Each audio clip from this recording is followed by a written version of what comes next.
Connecté avec le mouvement de la respiration pour commencer. On prend toujours un petit ancrage en fait avec ce ressenti respiratoire, juste pour vraiment comme nous permettre d'être un peu plus présent, rassembler les différentes parts de notre être là-dedans, l'expérience du moment. Donc connecter avec les sensations liées au mouvement de la respiration. Et ressentez simplement.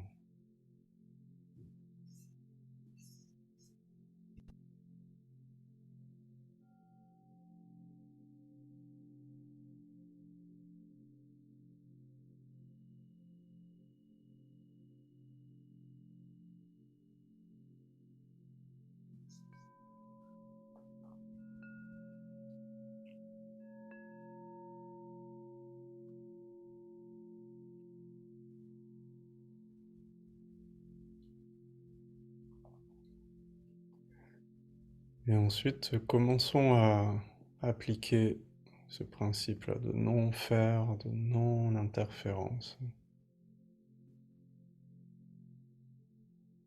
Donc prenez les différents domaines de votre expérience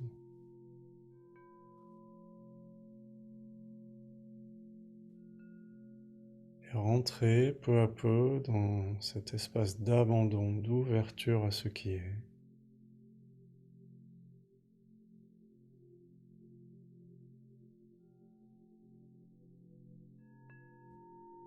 Vous ne cherchez plus à contrôler, manipuler le contenu de l'expérience.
Donc appliquez ce principe de non-intervention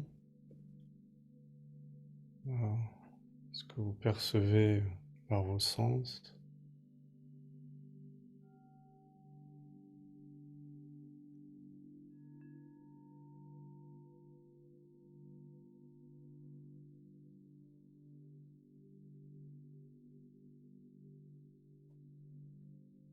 Appliquez ensuite ce principe au ressenti corporel, aux sensations du corps, puis aux sensations aussi des mouvements d'énergie à l'intérieur du corps.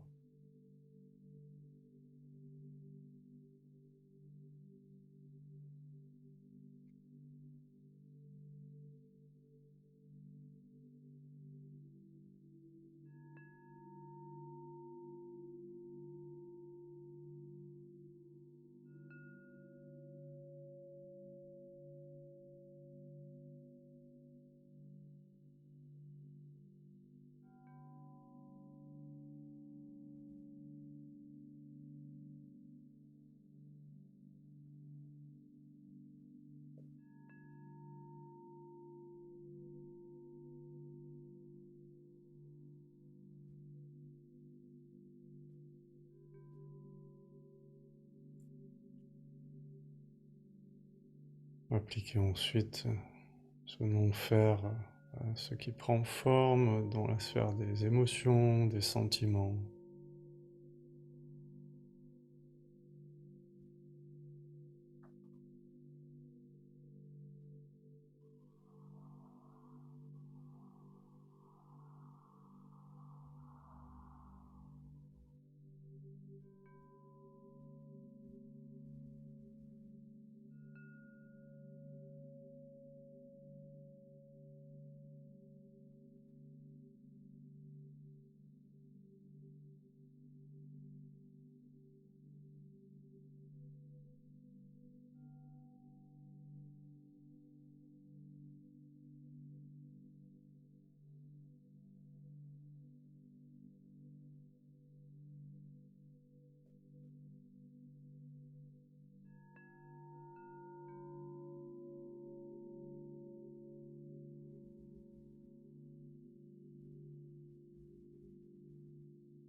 Et faites la même chose ensuite avec les pensées. C'est les pensées libres d'émerger, de durer le temps qu'elles ont besoin de durer, puis de disparaître.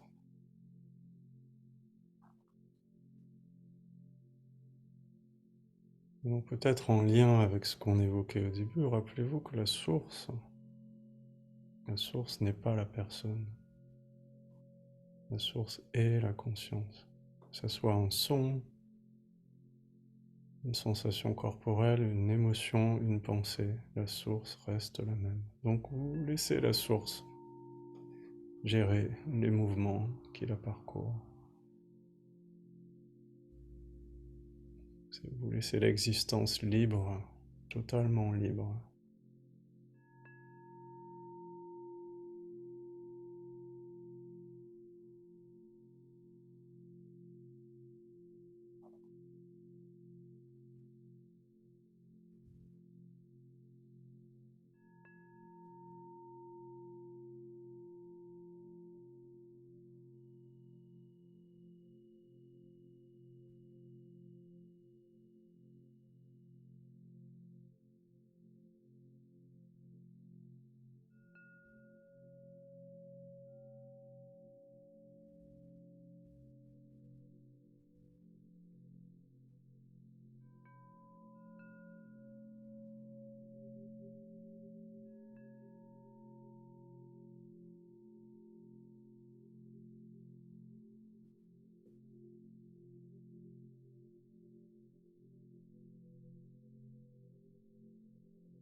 Vous voyez que ce lâcher-prise vous met naturellement dans une position d'écoute attentive, une position comme de témoin. Vous observez ce mouvement continu là qu'il y a dans le contenu de votre expérience. Vous observez le courant de la vie à l'œuvre, dans toutes les formes qu'il prend.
Et regardez si vous pouvez vous abandonner encore un peu plus. Donc, libérez le contenu de toute forme de contrôle.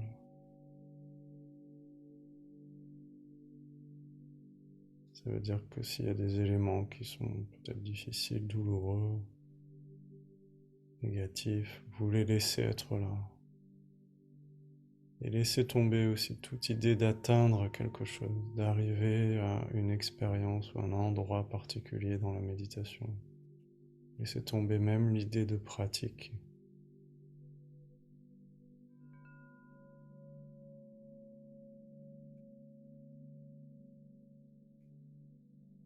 Vous abandonnez toute forme d'effort.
Et vous sentez que plus vous rentrez dans cet espace-là de non-faire et de non-interférence, plus le corps va se détendre évidemment, puisqu'en fait on met un terme au conflit qu'on entretient sinon inconsciemment avec l'expérience. Donc le corps se détend, le système nerveux va se réguler naturellement, les pensées vont s'apaiser. Et notez que c'est la conséquence de votre absence d'effort, hein. Évitez de mettre ça, la détente du corps ou le calme du mental, comme un objectif dans la méditation. C'est juste la conséquence.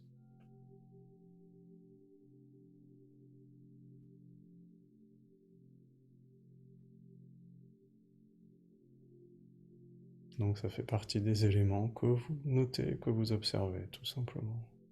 Essayez de ne pas vous attacher à ces effets positifs non plus, parce que sinon ça serait à nouveau une forme d'activité.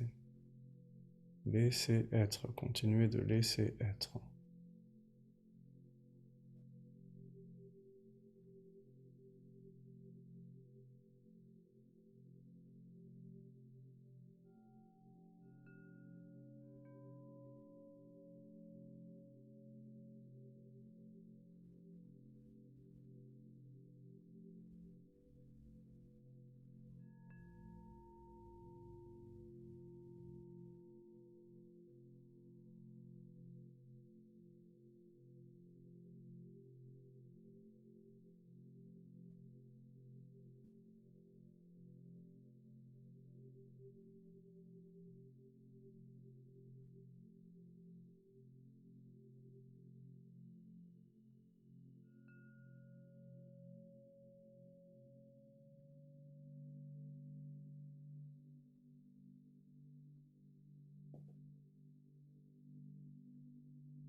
Regardez peut-être s'il y a encore certain niveau d'activité. Ça va être subtil à ce stade, mais regardez comment est-ce que cette activité est encore en train d'essayer peut-être de contrôler certains éléments, ou d'aller quelque part, ou de donner une direction à l'expérience.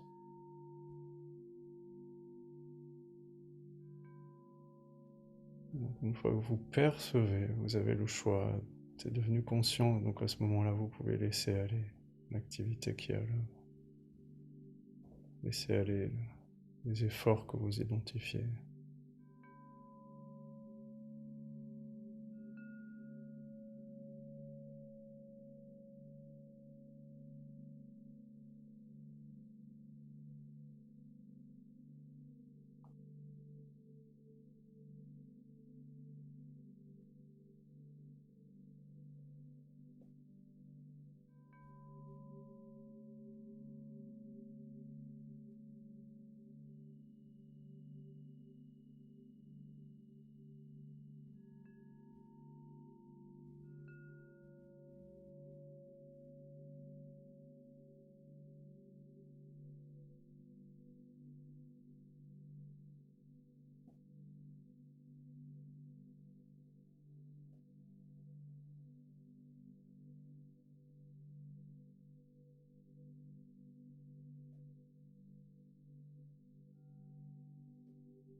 Donc, vous voyez que le fait d'appliquer ce principe-là de non-intervention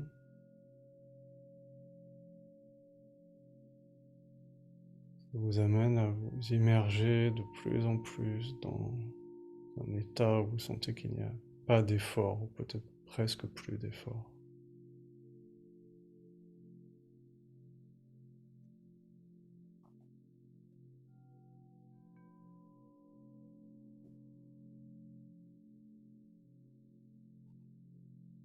Donc quand vous sentez ça, c'est le signe que vous êtes dans l'expérience d'être.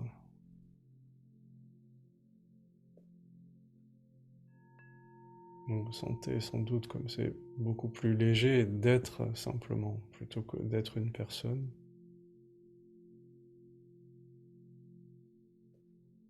Et qu'on ramène le sens de la personne, tout un certain niveau de conflit intérieur qui va se remettre en place, contraction énergétique, corporelle en même temps.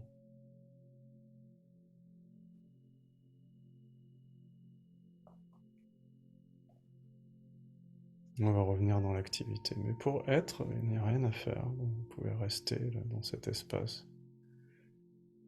Vous laissez les choses être telles qu'elles sont, puisque c'est la vie qui est à l'origine des mouvements, de tout ce que vous percevez.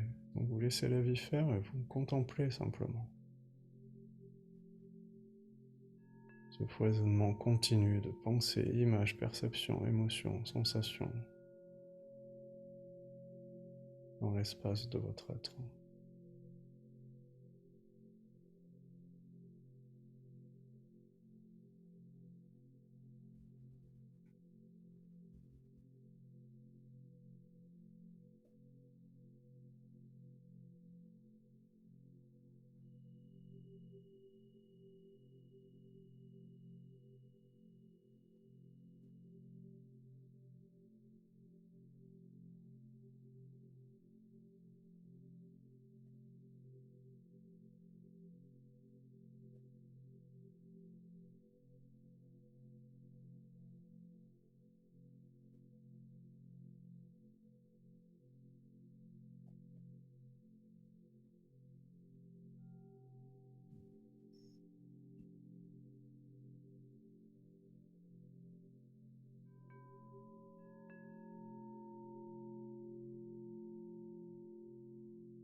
Donc, quand on revient à l'être, dans cette absence d'effort,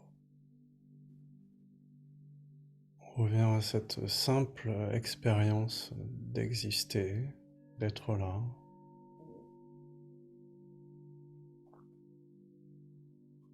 Et oui, si on peut avoir une seule certitude, c'est celle-là, c'est celle d'exister.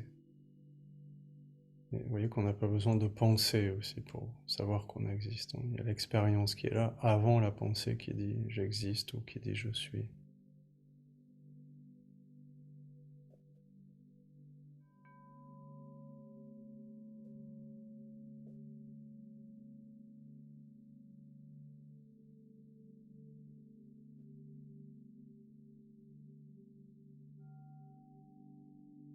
Donc qu'est-ce qui constitue cette expérience d'être ou d'exister? Évidemment, la pensée aurait plein de choses à dire là-dessus, mais on va chercher dans notre expérience, avant ce que la pensée peut projeter. Donc est-ce que le fait d'être ou d'exister, est-ce que ça a quelque chose à voir avec les perceptions des sens?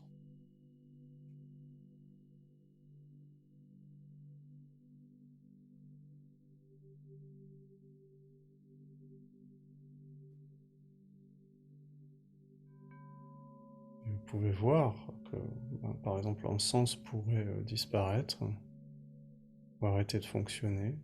Vous seriez toujours là.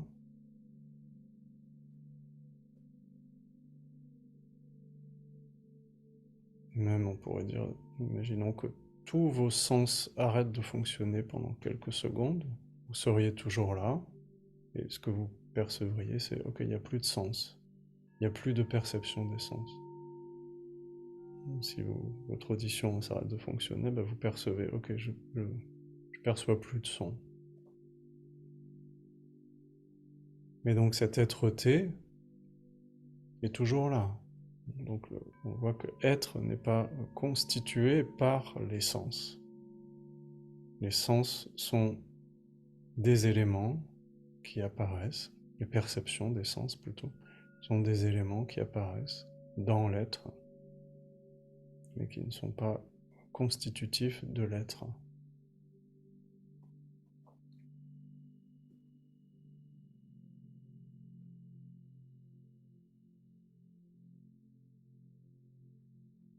Donc après on pourrait dire, oui mais peut-être j'existe parce que j'ai un corps, ok. Regardez ça. Rentrer dans l'expérience directe du corps. Vous voyez que le corps est ressenti sous forme de sensations,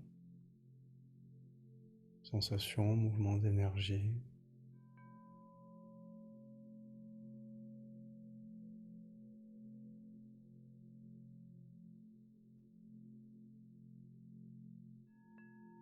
Est-ce que si pour un moment il n'y avait plus de sensations corporelles, est-ce que vous seriez toujours là? Vous percevriez, ok, j'ai plus de sensations corporelles.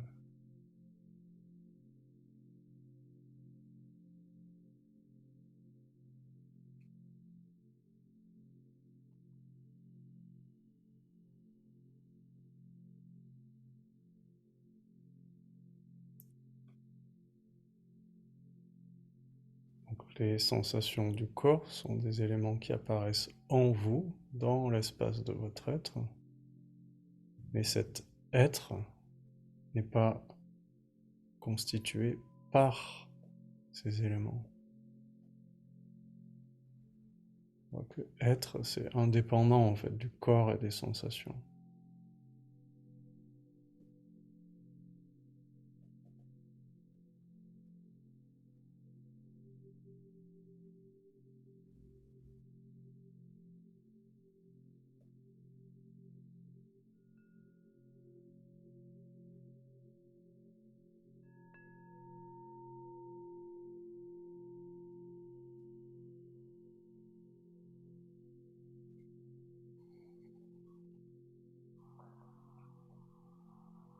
est-ce que cet être est constitué par les émotions et les sentiments? Donc regardez à nouveau cette sphère d'expérience. Donc vous voyez que dans les émotions, les sentiments, il y a un mouvement continu, hein, c'est toujours l'existence qui est à l'œuvre dans son courant là, qui vous traverse. Est-ce que quand une émotion disparaît, vous avez l'impression de perdre une partie de votre être-té, de votre entièreté? Est-ce que quand un sentiment apparaît, ça vous coupe ou vous éloigne de l'être? Vous voyez que non. Et pendant un moment, s'il n'y a plus d'émotions ou plus de sentiments, hein, c'est assez fréquent d'ailleurs, hein, il y a plein de moments comme ça dans le quotidien, bah, vous êtes toujours là, vous notez juste, bah, il n'y a plus d'émotions, il n'y a plus de sentiments. Donc on va dire on est dans un état, dans une forme de neutralité. Ok, c'est perçu aussi. Donc vous voyez que être peut contenir évidemment toutes les émotions, tous les sentiments qui vont prendre forme, mais n'est pas constitué par ces émotions et ces sentiments. Donc à nouveau, être est indépendant de ce qui se joue dans la sphère des émotions et des sentiments.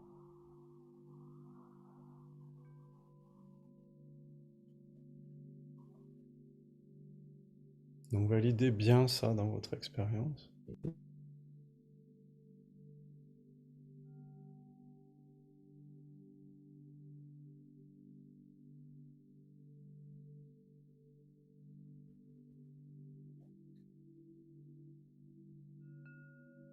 Et ensuite venons-en aux pensées. Et regardez, est-ce que être est constitué par les pensées? Est-ce que c'est parce que j'ai des pensées que j'existe?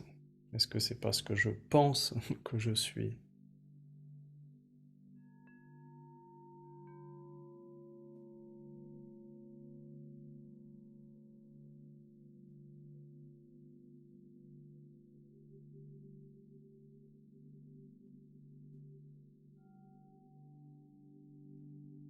Donc vous voyez que les pensées, vous les percevez. Quand une pensée disparaît, vous êtes toujours là. Même si c'est une pensée qui vous définissait, c'est-à-dire qui m'amenait une image de la personne ou une forme de narration ou un souvenir de la personne que vous imaginez être. Donc même si une pensée comme ça disparaît, vous restez toujours, vous êtes là, vous existez toujours, et vous n'avez pas l'impression d'avoir perdu quoi que ce soit.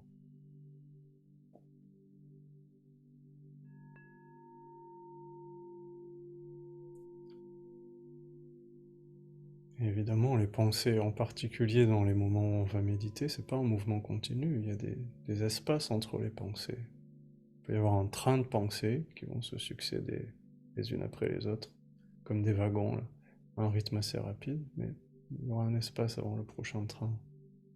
Et il y a même un espace entre les wagons. Donc dans ces espaces-là, dans ces moments peut-être d'un millième ou d'un centième de seconde où il n'y a plus de pensée, est-ce que vous cessez d'exister? Est-ce que vous avez déjà expérimenté le fait de ne plus exister? Non. Et pourtant, il y a plein de moments dans votre vie où il n'y a plus de pensée. Ça arrive d'ailleurs toutes les nuits quand on est en sommeil profond. On ne se réveille pas le matin en ayant l'impression de ne plus avoir existé.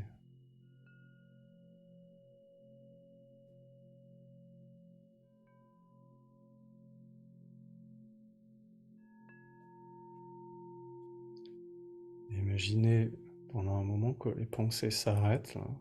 Pendant 30 secondes, là, il n'y a plus de pensée. Vous êtes toujours là, témoin qu'il n'y a plus de pensée. Ensuite, les pensées réapparaissent. Oh, à nouveau, les pensées, ok, c'est perçu. Donc vous voyez que l'être n'est pas constitué par les pensées. Alors oui, les pensées vont chercher à définir cet être, dire je suis ceci ou cela, coller des étiquettes, des attributs, des images. Mais ces pensées qui cherchent à définir l'être sont juste des mouvements à l'intérieur de l'être. Cet être qui, l'expérience d'être qui reste inchangée.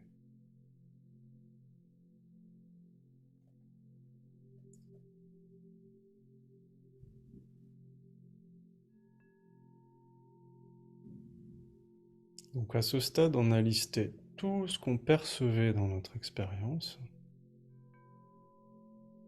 Perception, des sens, sensations corporelles, émotions et pensées.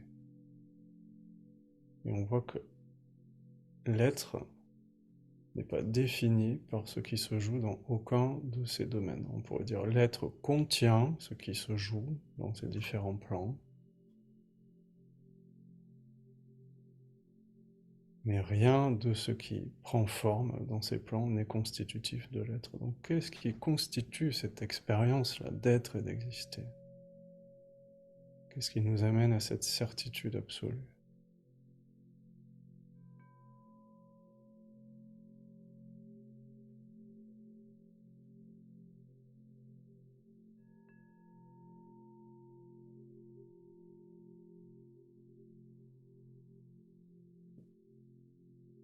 Naturellement, quand vous vous posez ce type de questions, après l'investigation qu'on a menée, j'évoquais ces termes-là de neti-neti tout à l'heure quand je parlais du sujet de la pratique d'aujourd'hui. Donc ni ceci ni cela.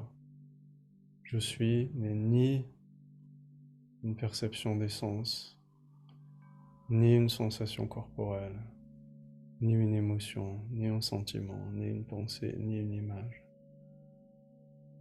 Qu'est-ce qui constitue je suis? Qu'est-ce qui constitue cette expérience d'exister?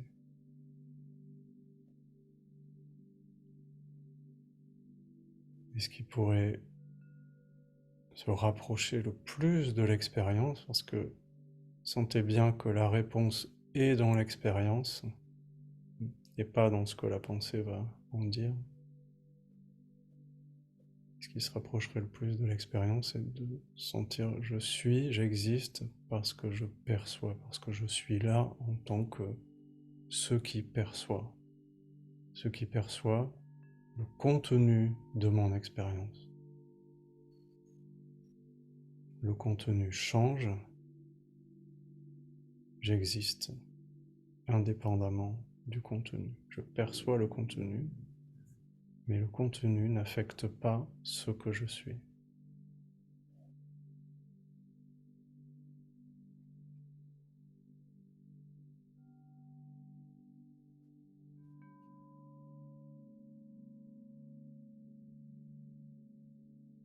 Donc être égale conscience, égale percevoir, connaître.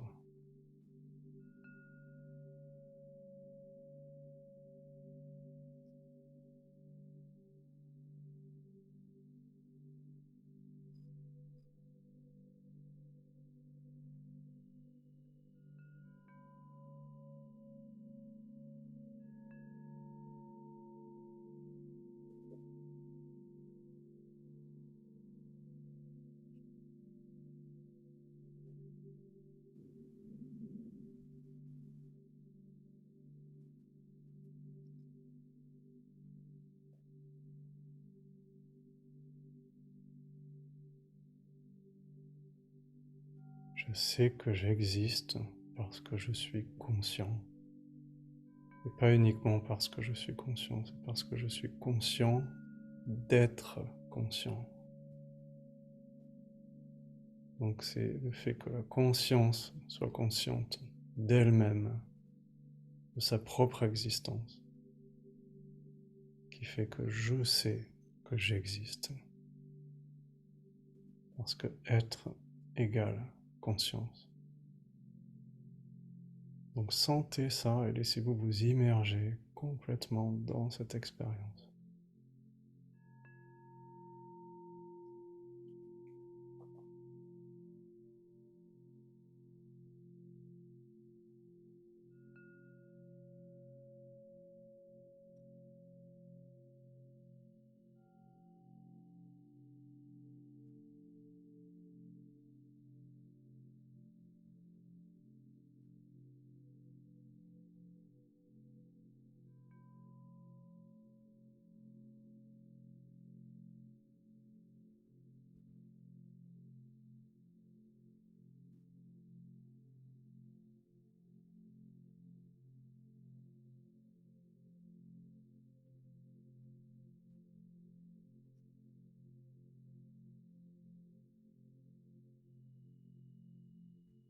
Et que régulièrement la pensée revient, cherche à restructurer ces images de vous-même, à redéfinir cette être-té, ou à remettre en place une activité. C'est perçu.